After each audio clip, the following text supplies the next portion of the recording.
E eu vim hoje tratar de um ponto delicado e muito especial do livro Céu e o Inferno, o Código Penal da Vida Futura. Mas eu queria tratar desse tema numa abordagem muito diferente. Nós aprendemos na doutrina espírita que os seres são criados simples e ignorantes. E gastam um tempo incomensurável até poderem tomar posse do seu livre-arbítrio limitado, claro, porque o arbítrio absoluto é do Criador. Mas quando tomam posse desse livre-arbítrio limitado, passam a escolher seu próprio caminho, sua maneira de ser, sua maneira de se relacionar, de estar no mundo. E interagem com os outros seres e com a vida a partir das consequências que a sabedoria divina coloca em todos os caminhos. Escolher não é a parte mais difícil e nem é a parte mais lenta. Muitas vezes escolhemos precipitadamente e de uma maneira muito equivocada.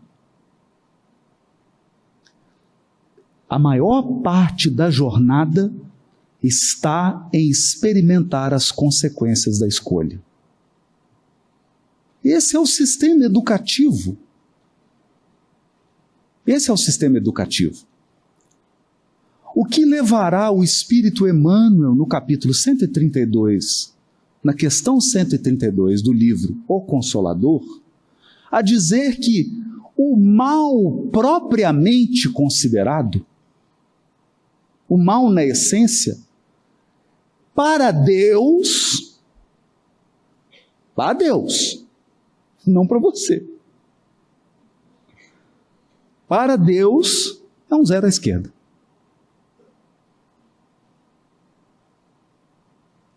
Porque ele é algo que desponta e que vai se apagar. Ele não é algo que coloca em xeque a sabedoria e o poder do Criador ilimitado. Portanto, a preocupação de Deus não é com o mal. A preocupação de Deus é com o aprendizado.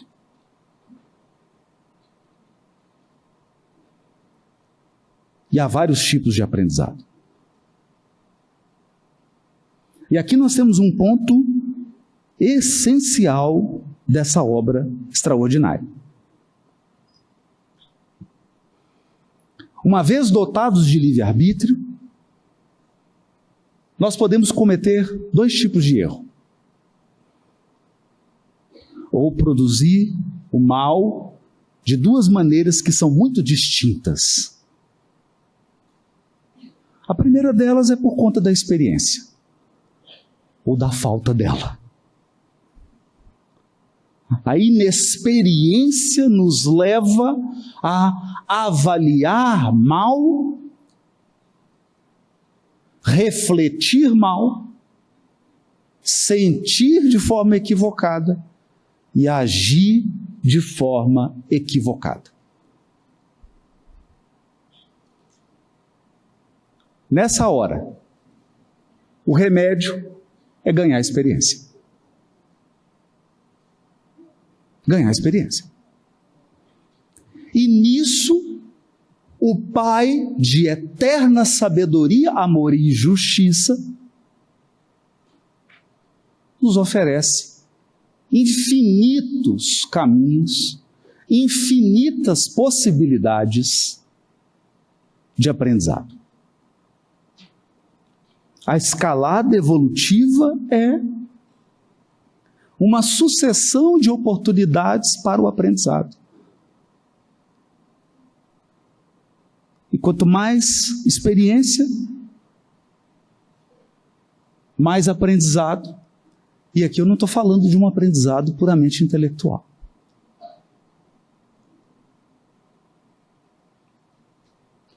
E eu vou dar uma simples ideia disso. Digamos que você embarca no avião, fecha a porta, fecha. Tripulação, portas em automático. E você ouve a voz. Boa tarde. Aqui é o comandante falando. Um pouco tenso, porque aprendi a pilotar no YouTube.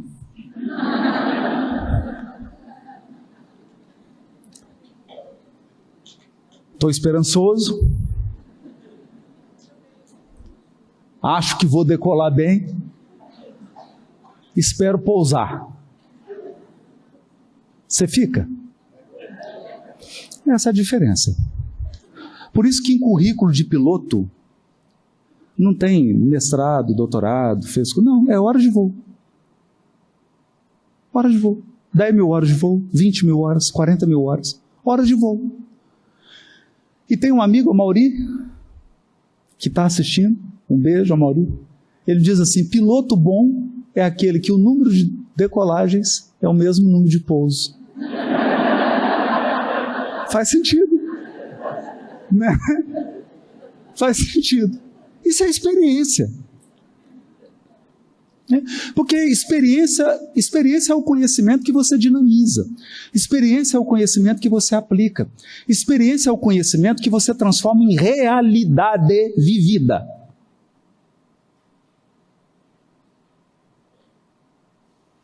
Não é só aquilo que está na sua mente. É aquilo que se concretizou. Isso é experiência. Então, espíritos experientes são espíritos que dinamizaram o que talvez nós já saibamos.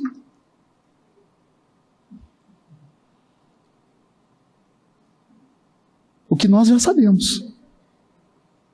E ainda não dinamizamos. Mas há um outro tipo de erro.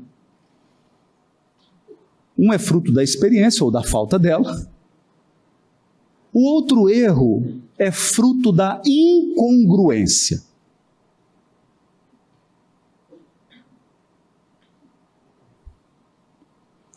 Eu sei, eu até consigo dinamizar, mais ou menos, mas eu não quero.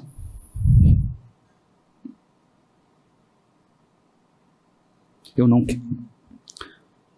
Ou para tornar um pouquinho mais complicado, uma parte de mim quer, mas outra não. O que levou o Chico a definir tentação?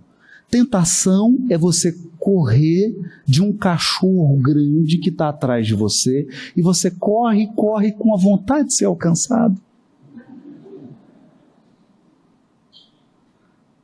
Você quer fugir e não quer. O erro fruto da incongruência é um erro mais difícil. Porque não se trata apenas de colocar em prática, dinamizar. Há uma dissonância dentro de mim. Eu quero e não quero. A incongruência se manifesta numa forma de pensar, numa forma de sentir e numa forma de agir. Portanto, num modo de ser. Num modo de ser. Eu penso, sinto e ajo de uma maneira porque me identifico com essa maneira de pensar, sentir e agir, portanto se tornou um modo de ser.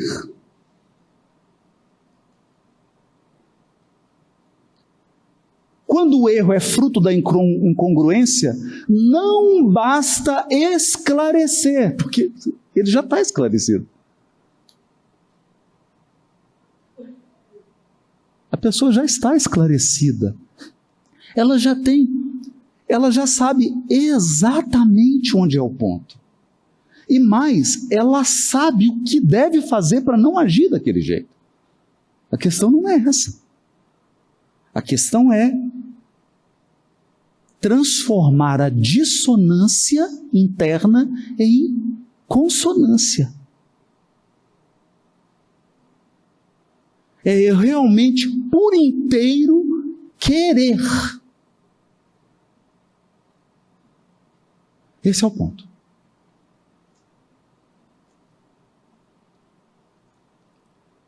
Então, todos nós aqui passamos por situação na nossa vida, situações várias, na família, no relacionamento, em todos os ambientes de trabalho, em que você quer ajudar a pessoa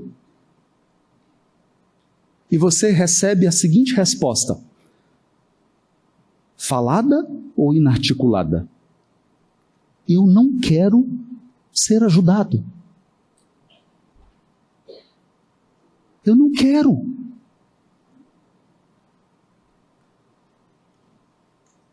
Essa é a minha escolha. E a pessoa se identifica com esse modo de ser. Veja.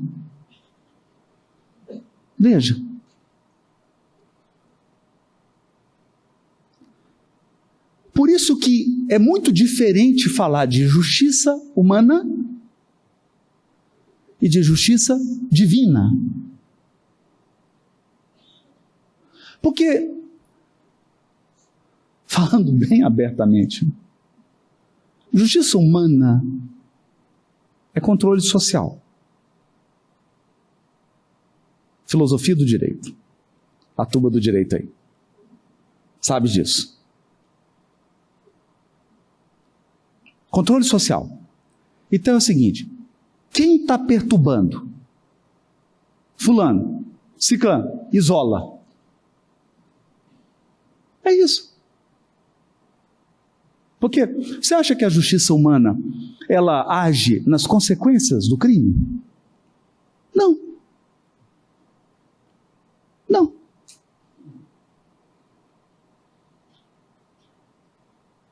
Ela tem uma missão. E que desempenha mal, né? Vamos combinar, né? Isolar. Justiça divina, não. Isolar onde? Isolar onde? O que nós aprendemos no capítulo 2 do livro A Gênese? O universo está mergulhado no fluido cósmico, nós estamos na presença divina. Te isolar onde? Onde que eu vou te colocar? Com toda a sua perturbação? Fora? Que fora? Fora da onde? Então o desafio da justiça divina não é controlar. O desafio da justiça divina é atuar no modo de ser.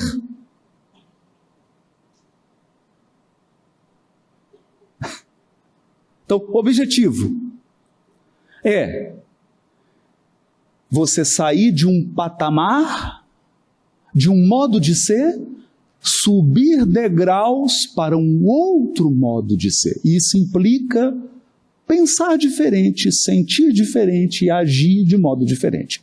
E aqui está um desafio. Então, é isso. Por isso Kardec começa o Código Penal da vida futura dizendo o seguinte: a sabedoria divina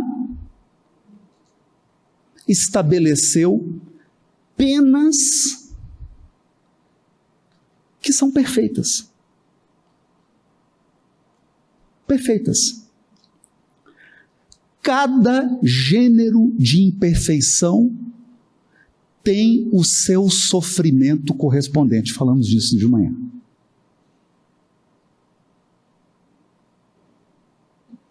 Cada gênero de imperfeição carrega um sofrimento típico.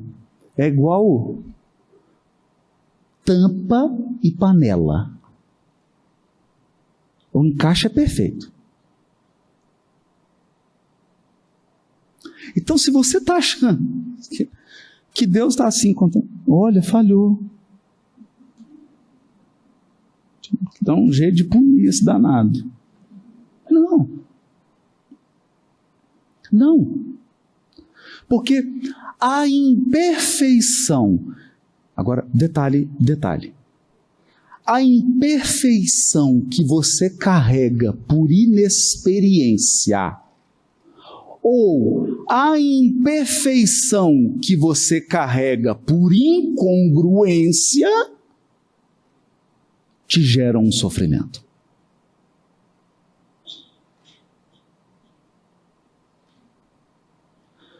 Se o problema é falta de experiência, você precisa de desenvolvimento espiritual. Se o problema é incongruência, o trabalho é mais profundo. O trabalho é mais profundo. O trabalho é no desejo. O trabalho é no anseio. O trabalho é na vontade. O que você quer, o que você deseja, é no seu modo de ser.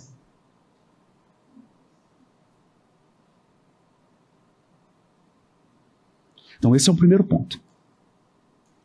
E por que isso? Porque na criação divina, também, Emmanuel, início da questão 132. A lei universal é uma só. É a lei de amor para toda a comunidade universal. É isso. Então, o que significa isso? Não pode estar bom só para mim. Então, pisar no pé dos outros é bom? Se você responder depende, não é bom. Porque pisar no pé dos outros é bom? Depende. Depende do quê? Se o meu pé está embaixo ou se o meu pé está em cima. Não é? Pisar no pé é bom? Depende. Eu sou o pé que pisa ou o pé que é pisado? Se você falou depende, acabou. Porque eu feri a regra da harmonia universal. O bem comum. O bem comum.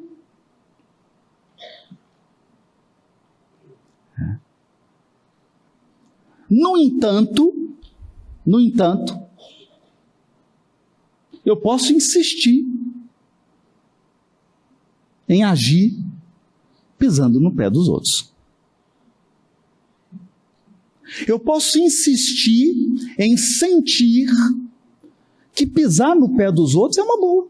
Afinal de contas, é o pé dos outros. Não é o meu, não é? Lembra daquela cena do Ariano Suassuna?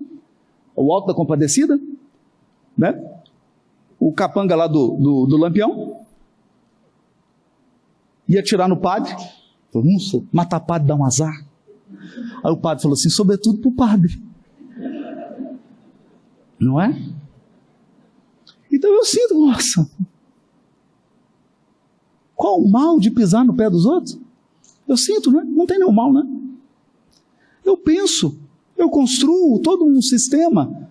Não, depende do pé. Tem pés e tem pés, né? Não tem problema. A questão é que, Emmanuel, a providência divina não desce para errar conosco.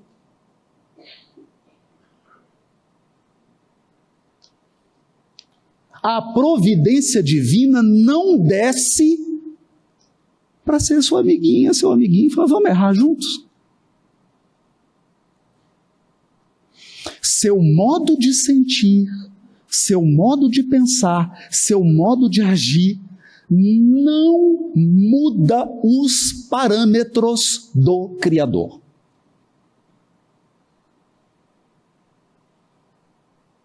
Isso é importante, gente. Isso é muito importante. E aqui entra o Código Penal da vida futura, com seus 3 elementos. Para toda falta cometida, falta em que sentido? Do futebol. Do futebol. Né? Carrinho por trás vale? Depende. Eu estou caindo ou estou dando carrinho? Estou caindo, não vale. É uma falta, não é? Não é simples? Está vendo? É simples, né? Dedo no olho, vale? Eu sou o dedo ou sou o olho? Sou o dedo, então vale. Não, eu sou o olho, não vale. Perceberam? Perceberam? Então, para cada falta cometida, há uma tríade. Há uma tríade.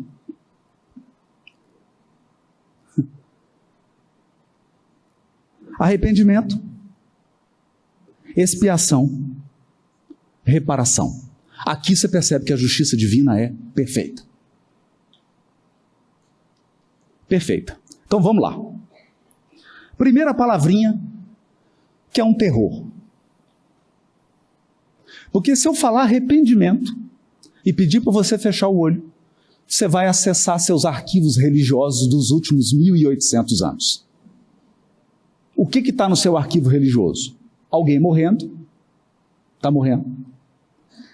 O Alberto e o Décio já estão ali, à beira da cama, já preparando o laudo, o atestado de óbito. Está prestes a morrer. Vem o padre, não é? Assim, se arrepende? Arrependo. Então seus pecados estão perdoados. Isso está entranhado na gente.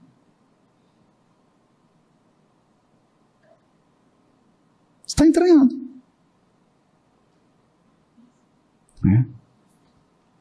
Só que a palavra arrependimento, no sentido bíblico, e eu vou lá na raiz, arrependimento na raiz bíblica é techuvá.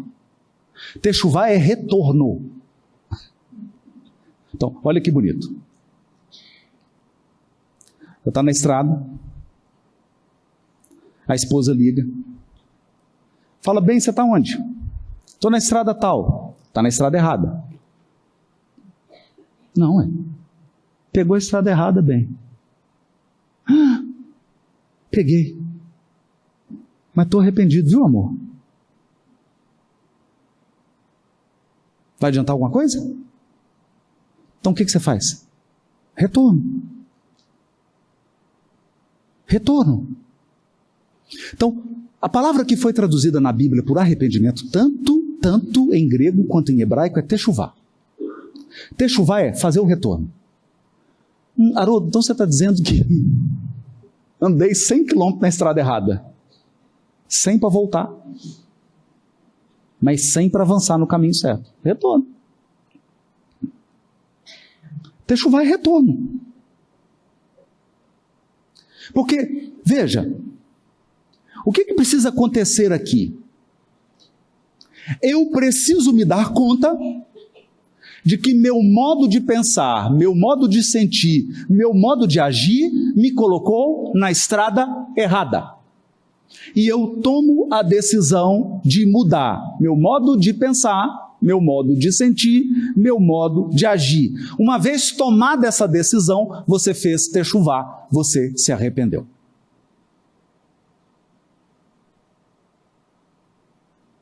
Esse é o ponto. E essa é a experiência. Essa é a experiência. Por isso que a pessoa experiente, ela diz assim, melhor Se afastar um pouco o microfone.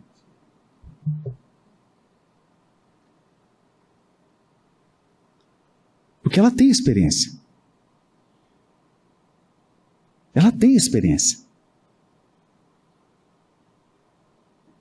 Então a gente parte do processo. Parte do processo da falta é esse retorno. Então eu absorvo que o meu modo de ser me colocou num caminho que não foi favorável, nem a mim e muito menos nas pessoas que convivem comigo.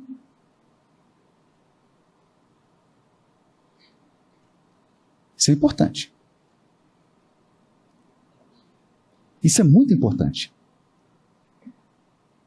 Porque se não houver isso,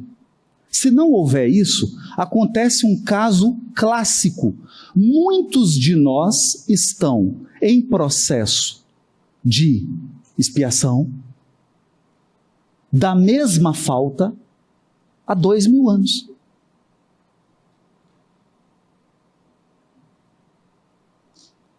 Porque eu estou esperando terminar essa expiação para errar de novo com a mesma pessoa. Então, é interessante porque, e quando a gente analisa a luz das encarnações, você não consegue, está lá no livro Entre a Terra e o Céu, você não consegue mais distinguir quem é algoz, quem é vítima, porque tem um revezamento. Tem um revezamento.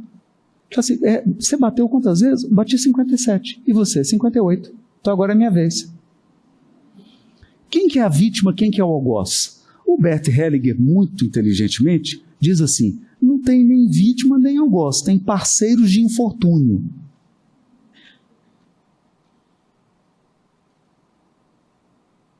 Parceiros de infortúnio. Às vezes o casamento se torna isso, uma parceria de infortúnio. Hoje é dia de quem azucrinar quem mesmo? Não, hoje é seu dia. Amanhã é o meu. Então eu entro numa escala. Sem o retorno, sem que eu me dê conta que esse caminho é modo de ser. Não é? Você pergunta a pessoa assim, oi, Godê, como anda?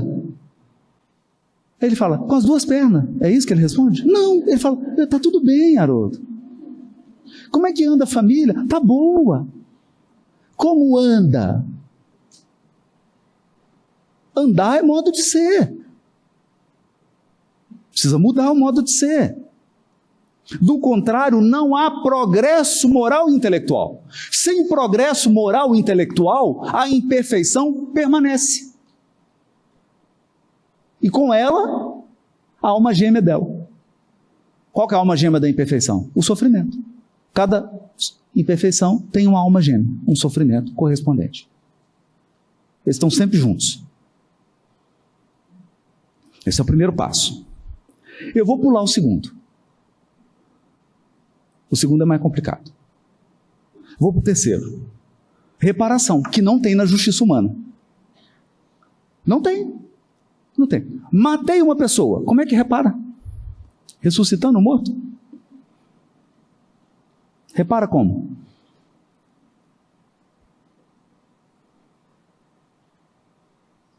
Repara. Na justiça divina tem. Agora olha que interessante. Eu vou ler Kardec. Porque como que a gente tem a codificação e tem o me disseram. Tá? Não é? Como é que é a reparação? Me disseram que é o seguinte, eu chutei o Arthur, agora eu vou ter que tomar um chute. Me disseram isso. É isso? É isso? Vamos ver? Kardec.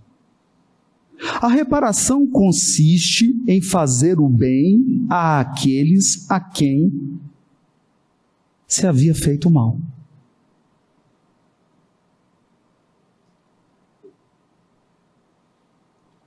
Tem nada disso do me disseram. Então, fulano, você fez mal para quem? Para essa lista aqui. E agora? Agora você tem que fazer o bem para eles. Fazer o bem. O que você tirou? Tirei isso e isso. Vai devolver tudo.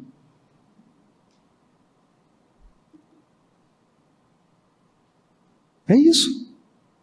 Eu tenho que reparar.